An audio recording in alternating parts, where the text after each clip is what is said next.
What's up guys? My name is Michael, again with my coffee. I made a video this morning on my German YouTube channel about Canon not being innovative.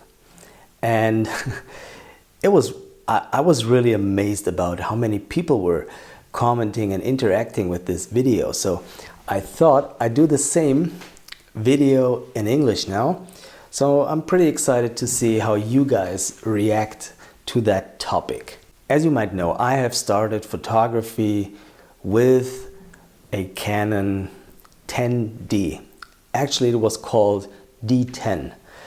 Then I switched to the 20D and so on, and Canon was pretty innovative back then. Canon brought the 5D Mark II, which was the first full HD capable DSLR camera, and a lot of people went into that system especially for that camera.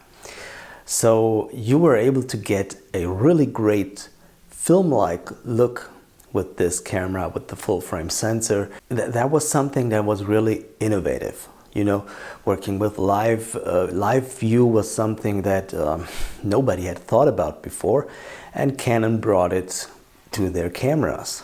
Actually, the 5D Mark II is the last Canon camera that I bought. That was 2008. Something like that. I think it was 2008. Ever since then, there was no Canon camera that came out, which to me shouted, look, I'm a good camera, come and get me. I would rather say that Canon always just updated and gave their cameras a little higher frame rate, a little better autofocus, a little higher number in there in the description, like but nothing else.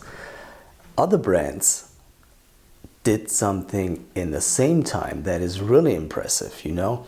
If you look at what Sony did in the same amount of time, it's crazy. They went from nobody knows their cameras, they were completely new on the market, and they went to everybody wants to have their cameras. So they created really innovative cameras which were able to compete or even exceed the functionality and the features and the speed and a lot of other things of the traditional manufacturers. So yeah, Canon, I always loved to work with Canon, but I made the switch quite some time ago, and a lot of people do that as well.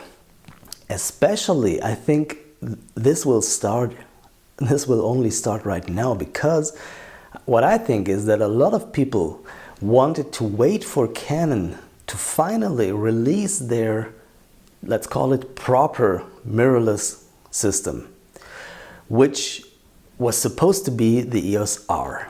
Now a lot of people say that R must mean reduced or something like that. It sounds really hard, but to me it's the same. The EOS R is not something that I would call a revolution. Maybe if you would just see what Canon does, then probably yes, the R stands for revolution. But if you consider what all the other manufacturers were doing in the meantime, it's not a revolution. Not at all. Now that Canon has released that camera, I think this is the final thing that a lot of people have waited for now to switch to some other manufacturer as well. I'm pretty happy that I have already switched.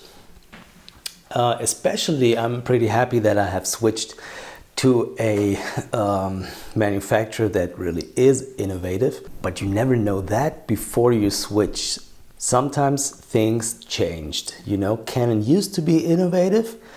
When I switched to Fuji, they were pretty much the worst mirrorless camera in regards to video features. And now look what happened with the X-T3, and even with the X-T2 and the X-H1 especially.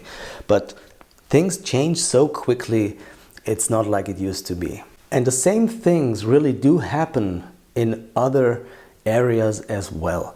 For example, I got my studio lighting from Broncolor.